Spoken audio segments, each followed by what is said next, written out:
Après cette deuxième présentation, nous allons écouter le témoignage qui nous est offert par l'architecte Giuseppe Ingaglio.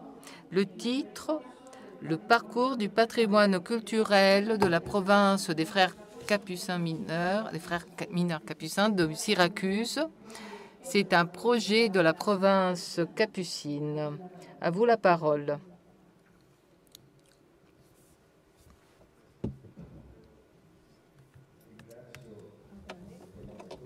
Je remercie les organisateurs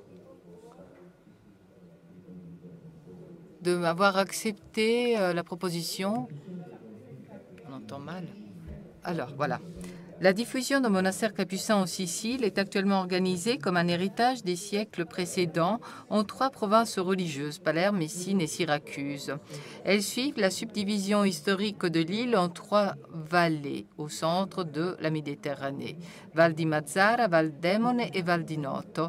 Cette dernière englobe tout le sud-est de la Sicile, y compris la côte de Catanagela et l'intérieur des terres jusqu'à Enna.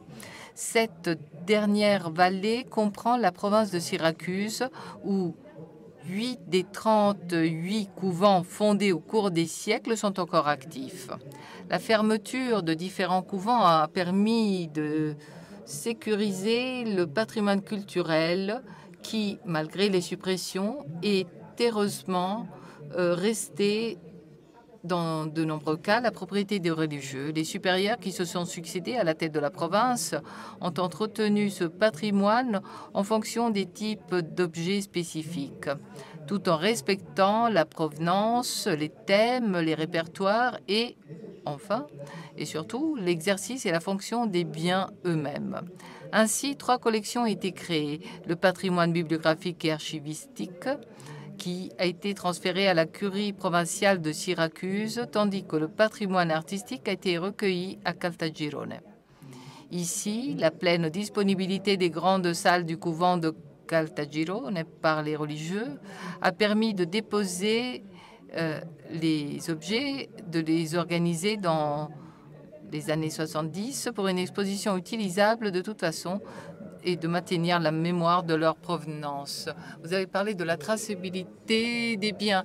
Et je jure qu'on ne s'est pas mis d'accord. Hein, c'était vraiment un hasard. Je préfère utiliser le terme mémoire, car les opérations de transfert des œuvres d'art ont souvent été réalisées sans preuve documentaire et avec une dynamique que l'on pourrait définir comme instinctive et spontanée, due presque exclusivement à l'enthousiasme personnel du frère Antonino Nestler, qui, au fil des décennies, avec l'assentiment des supérieurs et de la surintendance compétente, a su rassembler ses biens en évitant leur dispersion et en assurant leur conservation. Je m'excuse auprès des traductrices, je dois faire une parenthèse, ouvrir une parenthèse, surtout pour les collègues italiens. La Sicile étant une région avec un statut autonome, et non pas spécial, mais autonome, dans certains domaines, nous pouvons légiférer. Un de ces domaines, c'est les biens culturels. Donc les lois de l'État italien, s'il n'y a pas une loi spécifique du Parlement sicilien qui l'accueille avec des modifications ou la rejette, ne peut pas être mise en vigueur. Il m'arrive parfois que dans le Bureau national des biens culturels, on n'arrive pas vraiment à collaborer parce que on me demande, la Sicile ne fait pas partie de l'Italie. Eh ben non, dans ces cas-là, non. Donc, il convient aussi de noter que la collection d'objets d'art dans les locaux du monastère des Capucins de Caltagirone n'a cessé d'augmenter ces dernières années en raison de la poursuite de la fermeture des couvents et par conséquent de la nécessaire sécurisation des œuvres d'art. Le choix de Caltagirone a d'ailleurs été et est toujours motivé à la fois par l'attrait touristique de la ville, connue pour sa production céramique artistique et qualifiée, ainsi que pour son important patrimoine culturel. Il y a quelques années, il y avait une nouvelle sur les journaux que Caltagirone était même mieux que Taormina, mais aussi par la présence du sépulcre du père Innocenzo Marcino, originaire de Caltagirone et ministre général des Frères Capucins de 1643 à 1650, déclaré vénérable en 2009 par Benoît XVI. En 2014, la restauration du couvent a permis une exposition qui a été organisée exclusivement par type d'ouvrage, en laissant de côté les contextes et les itinéraires thématiques d'origine et en privilégiant surtout l'aspect esthétique, le plaisir esthétique. Et donc aussi un musée qui a été baptisé du nom d'Innocenzo Marcino. Ces caractéristiques qui viennent d'être mentionnées constituent l'une des limites de cette situation. La présentation de l'exposition est organisée selon un critère typologique des objets exposés, sans tenir compte des chronologies et des origines, et surtout des contextes culturels qui les ont produits, ainsi que de leur utilisation liturgique, cultuelle et dévotionnelle, et donc sans aucune application pastorale, comme l'exprime la lettre circulaire sur la fonction pastorale des musées ecclésiastiques rédigée en 2001 par la Commission pontificale. Merci. S'il peut parler un peu plus lentement.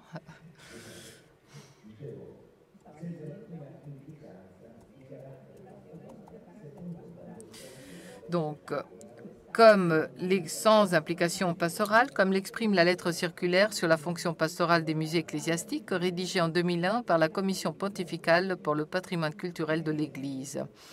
Un exemple au nez, la disposition du corpus de front d'autel en cuir, aligné en 2 rangées superposées sur les murs d'un grand couloir, sans aucune référence à l'usage liturgique et à la spécificité de cette production de produits en cuit peint, qui constitue d'ailleurs une tradition particulière, mais qui n'est pas exclusive, des Capucins du sud-est de la Sicile.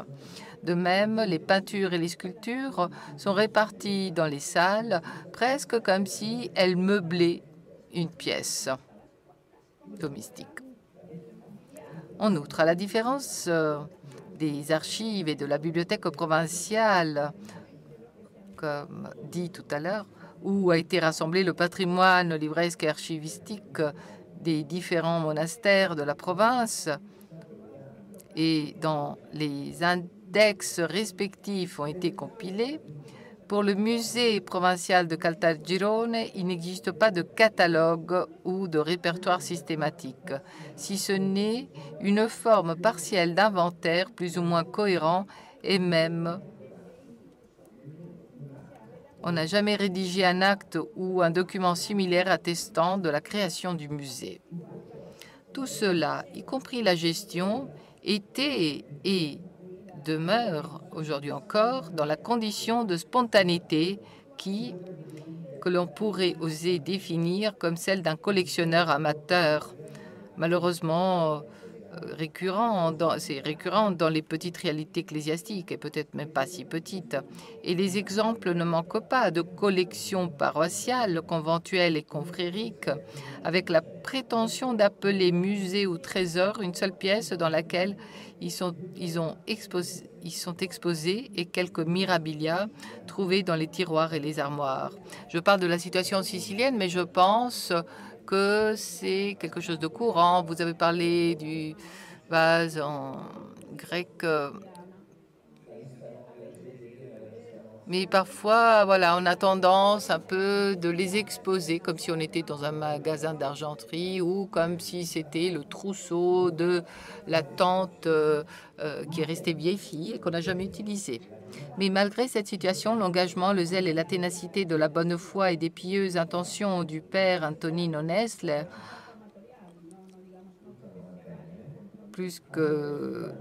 qui avait plus que 90 ans, ont rendu ces opérations efficaces pour préserver et maintenir ce patrimoine. L'actuel gouvernement de la province capucine de Syracuse, dès son entrée en fonction, a pris en considération la nécessité de prendre conscience du patrimoine du musée et de saisir l'opportunité de son potentiel, tant sur le plan pastoral culturel et en termes d'emploi aussi de cette ressource. C'est ainsi qu'a commencé une réflexion sur la manière de procéder et par conséquent un dialogue avec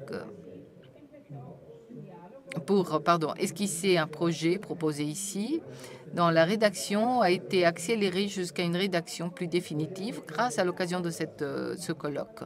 Le projet attend maintenant d'être mis en œuvre. Ce discours présente le projet dans ses différentes étapes et l'état actuel des connaissances. La première étape fondamentale consiste à reconnaître les objets exposés et stockés dans les entrepôts afin d'en dresser un inventaire scientifiquement cohérent et conforme au système de catalogage spécifique aux biens culturels d'intérêt religieux, en tenant compte de leur provenance, de leur typologie, avec la possibilité de les utiliser pour le culte et la dévotion, des thèmes iconographiques et de la commande des objets.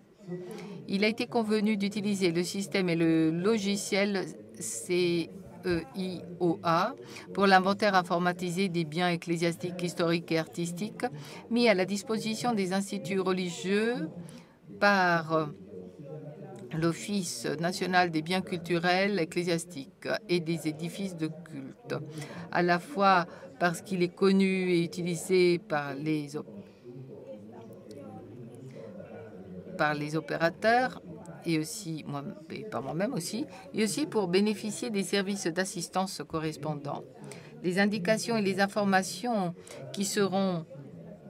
qu'on pourra acquérir lors de la phase de constitution des fiches sont plus importantes en ce qui concerne la provenance et la mise en service des biens ainsi que les auteurs et aussi les contextes dans lesquels ces œuvres ont été réalisées. Ces informations constituent la base de l'étape suivante du processus qui consiste à étudier et réorganiser les matériaux afin de les présenter de manière plus pertinente, tant du point de vue des causes sous-jacentes qui les ont produites que du point de vue d'un processus d'autocompréhension du charisme religieux capucin, comme son Excellence le disait tout à l'heure, donc spécifique au sein de la communauté elle-même et, si possible, des communautés d'origine qui coïncident souvent avec la zone de production. Il est bien connu, comme c'est le cas pour d'autres familles religieuses, que les frères se sont souvent consacrés à la production d'objets de culte et de dévotion dans les mêmes couvents où ils résidaient pour satisfaire les besoins internes de la communauté, mais aussi pour le monde extérieur. Il n'est pas rare que cette activité ait eu des résultats qualifiés et témoignant de la culture et du professionnalisme artistique des auteurs, parmi lesquels, en Sicile et dans le Val d'Inoto, on compte de nombreuses personnalités, Tommaso Natale, Père Fadele, da Sanfuga, voilà, pour n'en citer que quelques-uns, Angelo Gagliano. Il est possible de construire des parcours, des itinéraires thématiques, non seulement iconographiques, dans le moindre n'est pas la proposition formative, tant à l'intérieur de la communauté capucine, en particulier des capucines de Syracuse, de la province de Syracuse, qu'à l'extérieur, en relation avec la communauté civile et la communauté ecclésiale. Bien qu'à l'heure actuelle, les phases ultérieures du projet n'aient pas encore été définies, on est conscient que parmi les objectifs de l'élaboration des phases ultérieures, il est fondamental de garder à l'esprit que le public peut être encouragé à l'aide d'instruments appropriés à suivre des parcours diversifiés avec la possibilité d'une personnalisation selon qu'il s'agit de groupes ecclésiaux, de groupes organisés ou de visiteurs individuels.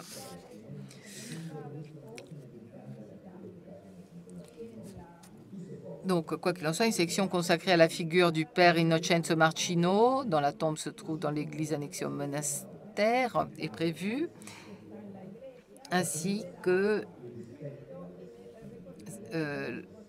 la salle elle-même, riche en œuvres importantes et significatives. Alors, ce n'est pas une paroisse, mais c'est une église très, très fréquenté. Et le projet sera complété par une proposition de programme d'événements et d'expositions spécifiques, ainsi que d'initiatives d'art contemporain, dont une ouverture vers la production de céramique artistique qui est typique de la ville de Caltagirone.